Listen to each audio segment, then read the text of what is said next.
One of my all-time favorite little hacks is to use the fill trigger and fill PTN buttons.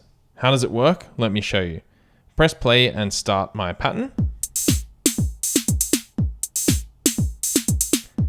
And then I simply hit Shift Trigger and it will trigger a fill. So Shift F sharp and listen to what happens.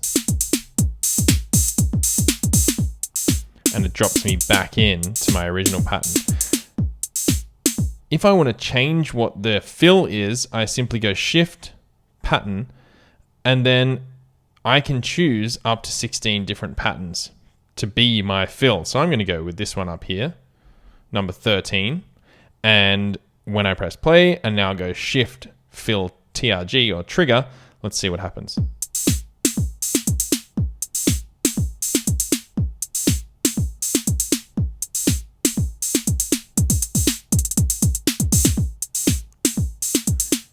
Let's try that again.